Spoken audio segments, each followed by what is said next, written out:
15টি কোরআনে কারীমের তেলাওয়াতের পাঠ করার এবং কোরআনে কারীমের মজলিসে বসার, কোরআনে কারীম শোনার, কোরআনে কারীম শিখার, কোরআনে কারীম শেখানোর 15টি ফজিলত, 15টি ফলাফল আপনাদের সামনে আজকে পেশ করব। আল্লাহ রাব্বুল আলামিন আমাদেরকে কোরআনী জীবন গড়ার তৌফিক দান করেন, কোরআনে কারীমের সত্যিকারী অনুসারী হওয়ার তৌফিক দান করেন, কোরআনে কারীমের উম্মত হিসাবে আল্লাহ কবুল করেন। আমরা হচ্ছি উম্মাতুল কোরআন, কোরআনে কারীমের উম্মত। আমরা হচ্ছি রাসূলুল্লাহ সাল্লাল্লাহু আলাইহি ওয়াসাল্লামের উম্মত। সুতরাং আমাদের সার্বিক জীবনে কোরআনে কারীমের বাস্তবায়ন হইতে হবে। কোরআনে কারীমের তেলাওয়াত থেকে শুরু করে তার অর্থ বুঝা, তার ব্যাখ্যা তাফসীর বুঝা এবং সেই অনুযায়ী আমল করা, সেই অনুযায়ী জীবন গড়া, নিজের ব্যক্তি জীবন, পারিবারিক জীবন, অর্থনীতি, সমাজনীতি, রাষ্ট্রনীতি সমস্ত কিছু কোরআনের আলোকে হবে। জীবনের প্রতিটি বিষয় যেন কোরআনের আলোকে আমরা পালন করি এবং কোরআনে কারীমের দিকে বিশ্বের সমস্ত মানুষকে যেন আমরা আহ্বান করতে পারি। এ হচ্ছে কোরআনে কারীমের হক, যেগুলি আমাদেরকে আদায় করতে হবে। এই কোরআনে কারীমকে আল্লাহ রাব্বুল আলামিন আমানত বলে আখ্যায়িত করেছেন। ইন্না আরাদনাল আমানাতা আলাস সামাওয়াতি ওয়াল আরদ, আসমান জমিনের সামনে আল্লাহ আমানত পেশ করেছেন। আসমান জমিন এই কোরআনে কারীমের গুরু দায়িত্ব বহনে অপারগতা প্রকাশ করেছে এবং আল্লাহর ভয়ে তারা প্রকম্পিত হয়েছে, ভীত সন্ত্রস্ত হয়েছে। ওয়া হামালাহাল ইনসান, এই আমানতের দায়িত্ব বহন করেছে এই মানব জাতি। সুতরাং আমাদেরকে এই আমানতে খেয়ানত করলে হবে না, আমানত যথাযথ আদায় করতে হবে। রব্বুল আলামিন আমাদেরকে যেন তৌফিক দান করেন। কোরআনে কারীম হচ্ছে মানব জাতির জন্য একটি পূর্ণাঙ্গ জীবন ব্যবস্থা, পূর্ণাঙ্গ জীবন বিধান। এতে জীবনের প্রতিটি ক্ষেত্রে দিক নির্দেশনা রয়েছে। আপনার ব্যক্তি জীবন, আপনার আধ্যাত্মিক জীবন, রুহানিয়াত, আপনার আমার কলব অন্তর থেকে শুরু করে শরীর, ব্যক্তি জীবন, পারিবারিক জীবন, সমাজ, আত্মীয় স্বজন এবং যতগুলি ক্ষেত্র এবং স্তর রয়েছে সমস্ত ক্ষেত্রে হালাল হারাম, করণীয় বর্জনীয়, ভালো মন্দ এবং কিয়ামত পর্যন্ত পৃথিবী যতই দূর এগিয়ে যাক উন্নতি করে মানব জাতির সমস্ত রকমের সমস্যার সমাধান দেওয়ার ক্ষেত্রে সক্ষম, যথেষ্ট এই কোরআনে কারীম। আল্লাহ রাব্বুল আলামিন এই জন্য এই কোরআনে কারীমের বিধানকে সর্বশেষ বিধান বলে নাযিল করেছেন এবং সমস্ত বিশ্বের মানব জাতির ওপর কোরআনে কারীম পালন করা, কোরআনে কারীমের বাস্তবায়ন করা ফরজ করে। শুধু মুসলিম জাতির ওপর না, সমস্ত মানুষের উপরে ফরজ। তার মধ্যে অমুসলিমরা কোরআনে কারীমের ধারে কাছে না এসে হতভাগা হয়েছে, আল্লাহর রহমত থেকে বঞ্চিত হয়েছে। জন্মসূত্রে আল্লাহ রাব্বুল আলামিন আপনাদেরকে আমাদেরকে কোরআনে কারীমের মহান নেয়ামত দান করেছেন। বলুন আলহামদুলিল্লাহ। আল্লাহ রাব্বুল আলামিন যেন এর হক আদায়ের তৌফিক দান করেন। কোরআনে কারীম জীবনের প্রতিটি ক্ষেত্রে রহমত, বরকত আল্লাহর পক্ষ থেকে। এই কোরআনে কারীমের 15টি ফজিলত আর ভূমিকা না বাড়িয়ে আপনাদের সামনে পেশ করি। 1 নম্বর কোরআনে কারীমের ফজিলত হচ্ছে, ফলাফল হচ্ছে, ফায়দা হচ্ছে যে কোরআনে কারীমে সার্বিক রোগের চিকিৎসা রয়েছে, শেফা রয়েছে, আরোগ্য রয়েছে। কোরআনে কারীমের 2টি আয়াতে আল্লাহ রাব্বুল কোরআনে কারীমকে শেফা বলেছেন। শেফা মানে রোগের আরোগ্য, নিরাময়। কোরআনে কারীম দ্বারা রোগের নিরাময় হয়। রোগ বলতে আপনাদেরকে যদি জিজ্ঞাসা করি, সবাই বলবেন রোগ মানে শরীরের রোগ, রোগ মানে শারীরিক রোগ, এইটাই বুঝেন। কারণ শরীরের যত্ন অন্য কিছুর চাইতে অধিকাংশ মানুষের কাছে সবচাইতে বেশি।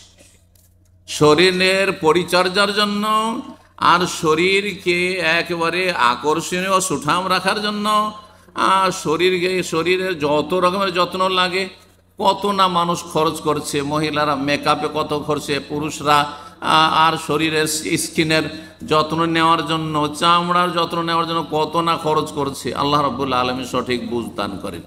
কিন্তু এর চাইতে গুরুত্বপূর্ণ এই শরীর যে একটি আপনার কাঠামো, এই কাঠামোর কোনো মূল্য নেই যদি এর ভিতরে রূহ না থাকে। এখনই আত্মা বেরিয়ে যায় তো আপনাকে কেউ নাম ধরে ডাকবে না, আপনাকে বলবে কি মরদেহ বলবে, লাশ বলবে, মাইয়াতকে উঠাও, মাইয়াতের খাটলি বলবে না যে আব্দুর রহমানের খাটলি, আপনার নাম ধরে ডাকবে না, কোনো মূল্য নেই। একটা রাতও আপনার প্রিয়তমা স্ত্রী যে আপনার শরীরের ভিতরে যতদিন আত্মা ছিল ততদিন আপনাকে একটা রাত ছেড়ে কাটাতে তার জন্য কঠিন কষ্ট হয়েছে, সেই স্ত্রীকেও যদি বলা হয় যে তোমার স্বামীর মরদেহর সাথে একটা রাত কাটাবে না, তাহলে আপনার দেহর কতটা মূল্য আছে বুঝতেই পারছে।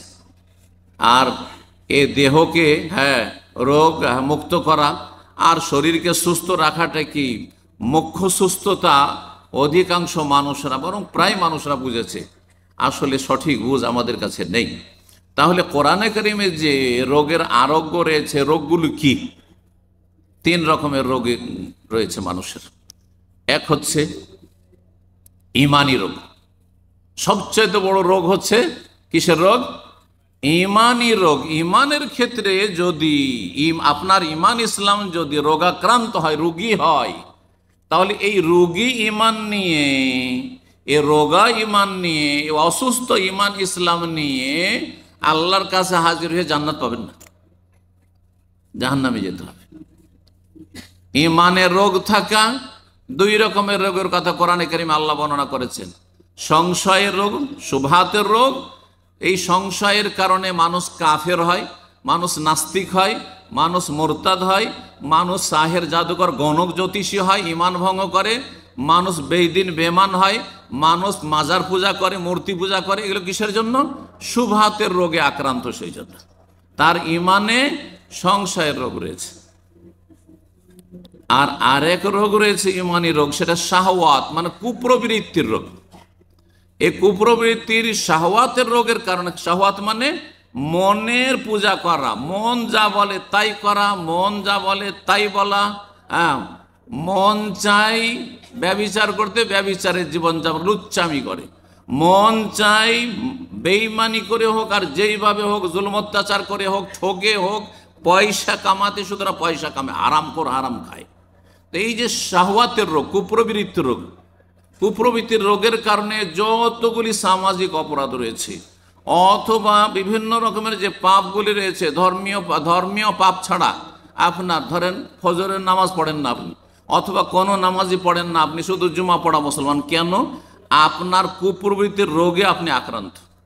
আপনার মনের পূজা করছেন, কারণ মন চাইছে ঘুমাতে, মন চাইছে আপনাকে শুয়ে থাকতে, মন চাইছে আড্ডা দিতে, মন চাই না আল্লাহর ঘরে মসজিদে যেতে, মন চাই না আল্লাহকে সেজদা করতে, মন ওই জান্নাতের দিকে এগোতে চাই না।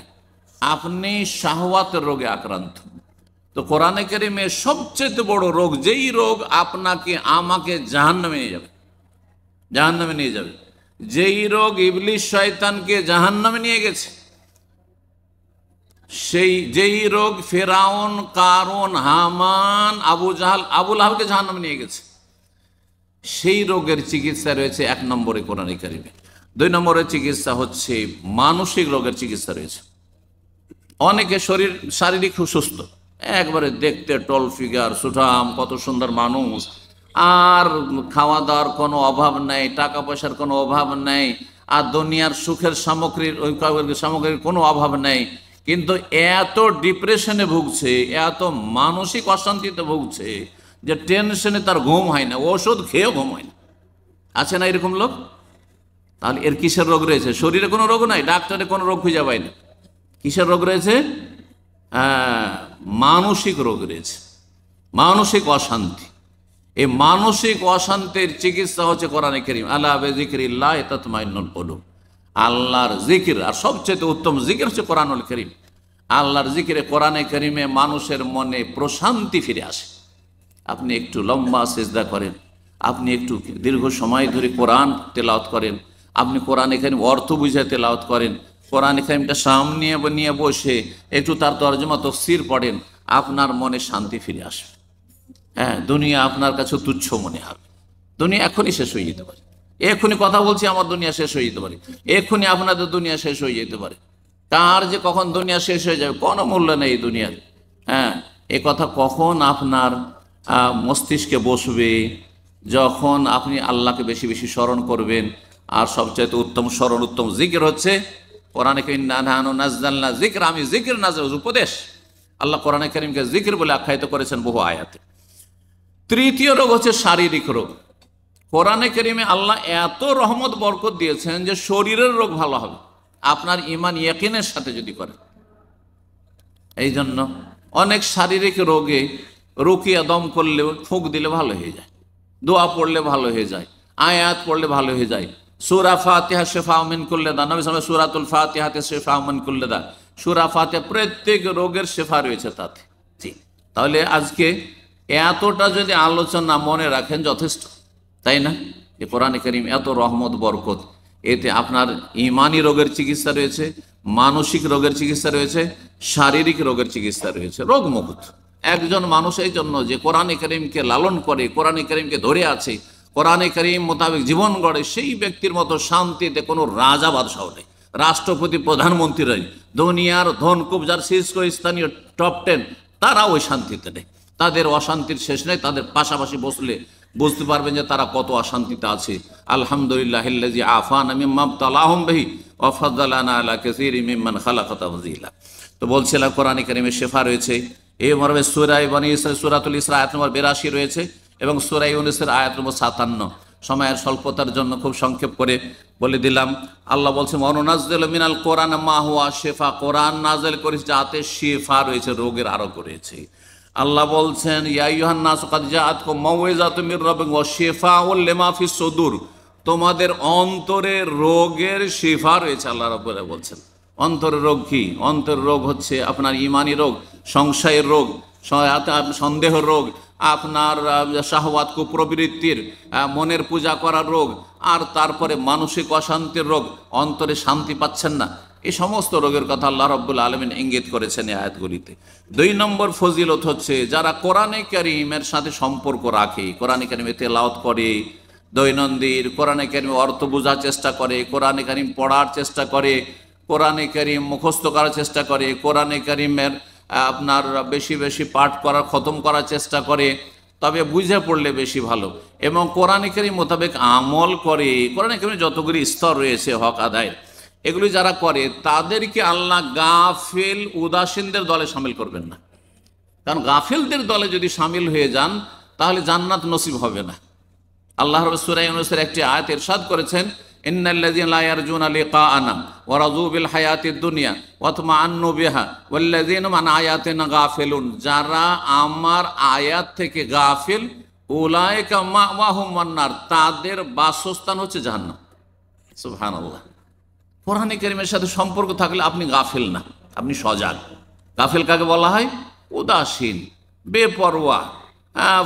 নামাজের টাইম আসলো, শেষ হয়ে চলে গেল, এক ওয়াক্ত পরে আর এক ওয়াক্ত চলে গেল, দিনের পর দিন চলে গেল, নামাজ পড়ে না, ফজর চলে গেল, সূর্য উঠে গেল, আসর চলে গেল, সূর্য ডুবে গেল। গাফিলেরা। আল্লাহ পরকাল বলে কোনো চিন্তা নেই। ঘুম ভাঙলে পেটের চিন্তা, পয়সার চিন্তা, কোথায় রোজগার আছে, কোথায় ডিউটি আছে, কোথায় ব্যবসা আছে, কোথায় পার্ট টাইম আছে, কোথায় ওভার টাইম আছে, ধান্দাবাজির শেষ নেই। কিন্তু জান্নাত কোথায় আছে? দিনের পর দিন চলে যাচ্ছে, সপ্তাহ চলে যাচ্ছে, মাস চলে যাচ্ছে, বছর চলে যাচ্ছে, জীবন চলে যাচ্ছে, পরকাল বলে কখনো চিন্তা করলো না। এরা হচ্ছে মূলত গাফিল। জি, এই ক্যাটাগরিতে যারা পড়বে কম আর বেশি, তারা জান্নাতের পথে নেই, জাহান্নামের পথে আছে। উলাইকা মাওয়াহুমুন নার, এদের বাসস্থান হচ্ছে জাহান্নাম। সুবহানাল্লাহ। স্পষ্ট কথা কোরআনে কারীম রব্বুল আলামিনের। যদি কোরআন পাঠ করেন, সর্বনিম্ন কথা শোনেন, হাদিস রয়েছে, আবু দাউদে রয়েছে এবং ইবনে হিব্বানে রয়েছে, হাদিসটি আল্লামা আলবানী সহিহ বলেছেন। রাসূলুল্লাহ বলেন মান কামা বিআশরি আয়াতিন লাম ইউক্তাব মিনাল গাফিলিন, কেউ যদি 10টি আয়াত দ্বারা কিয়াম করে, মানে তাহাজ্জুদ পড়ে বা তারাই পড়ে, 10টি আয়াত পড়লেন অথবা আপনি তেলাওয়াত করলেন, আপনি দিনে 10টি আয়াত তেলাওয়াত করলেন, সারাদিন কর্মব্যস্ততায় রাতের বেলা আপনি 10টি আয়াত মাত্র পাঠ করেছেন, যদি 10টি আয়াত পাঠ করে ফরজ ওয়াজিব আদায়ের পরে, ফরজ 5 ওয়াক্ত নামাজ আদায়ের পরে, তাহলে লাম ইউক্তাম মিনাল গাফিলিন, তাকে উদাসীন গাফেলদের খাতায় আমল নামায় লেখা হবে না তার নাম। সে গাফেল নয়, সে উদাসীন নয়। যখন গাফেল নয় তাহলে সে জাহান্নামী নয়, আশা করে যে সে জান্নাত পাবে। অমান কামাবে মেয়াতে আয়া, আর যদি কি 100টি আয়াত দ্বারা তাহাজ্জুদ তারাবি পড়তে পারে অথবা তেলাওয়াত করতে পারে দৈনন্দিন, তাহলে কোতেবা মিনাল কানিতিন, আল্লাহর অনগত বান্দাদের দলে শামিল হবে। সুবহানাল্লাহ, আল্লাহর তাহলে অনগত আপনি, আল্লাহ রাব্বুল আলামিনের অবাধ্য না নাফরমান না। তাহলে অমান কামাবে আলফি আয়া, কেউ যদি 1000 আয়াত পাঠ করতে পারে দিন রাতে, কোতেবা মিনাল মুকান্তারিন, তাহলে অজস্র নেকির মালিক, অজস্র নেকি অর্জনকারীদের দলে তাকে শামিল করা হবে। অসংখ্য নেকি আপনি হাসিল করতে পারলেন যদি 1000 আয়াত দিন রাতে পাঠ করতে পারেন। কত বড় ফজিলত তাহলে কোরআনে কারিমের, চিন্তা করুন তো। 3 নম্বর ফজিলত হচ্ছে কোরআনে কারিমের যে তেলাওয়াত করবে এক এক অক্ষরে কয় নেকি করে পাবে, এটা তো সবার জানা আছে তাই না? এক অক্ষরে কত? 10, সর্বনিম্ন 10। অন্য হাদিসের আলোকে 10, 100 হইতে পারে, 100, 700 হইতে পারে। আপনার ইখলাস, আপনার আন্তরিকতা, আপনি কি মন মানসিকতা নিয়ে পড়ছেন, কি আগ্রহ নিয়ে পড়ছেন, এবং কতটা আপনি কোরআনে কারিম পালন করার চেষ্টা করছেন, আল্লাহর আসমানি সিলেবাস ফলো করার চেষ্টা করছেন, এসব বিষয়গুলির ভিত্তিতে 700 পর্যন্ত পৌঁছতে পারে। এই মর্মে তিরমিজিতে হাদিস রয়েছে, হাদিসটি সহিহ। আব্দুল্লাহ মাসউদ রাদিয়াল্লাহু তাআলা বর্ণনা করেন, রাসূলুল্লাহ সাল্লাল্লাহু আলাইহি ওয়াসাল্লাম বলেছেন, মান কারা হারফাম মিন কিতাবিল্লাহ, কেউ যদি আল্লাহর কিতাব কোরআনে কারিমের একটি হরফ পড়ে, একটি অক্ষর পড়ে, তাহলে ফালাহু বিহি হাসানা, এক অক্ষরে এক নেকি, ওয়াল হাসানাতু বিআশরি আমসালিহা, আর নেকি একটি করলে কমপক্ষে 10 গুণ 10 নেকি। তাহলে এক অক্ষরে কত হয়ে গেল? 10 নেকি। ভাবছেন যে আলিফ লাম মিম এটা একটি অক্ষর হলো, তাই না? জালেকা একটি অক্ষর হলো, আল কিতাব একটি অক্ষর হলো, লা রাইবা ফি আরেকটি হলো, হুদান একটি অক্ষর হলো, আর মুত্তাকিন একটি অক্ষর হলো নাকি? হ্যাঁ, না। মানুষ ভাবতে পারে শব্দকে অনেকে অক্ষর বলে দেয়, শব্দ আর অক্ষরের পার্থক্য আছে বাংলায়, ঠিক ওই রকম হারফুন আর কালেমা।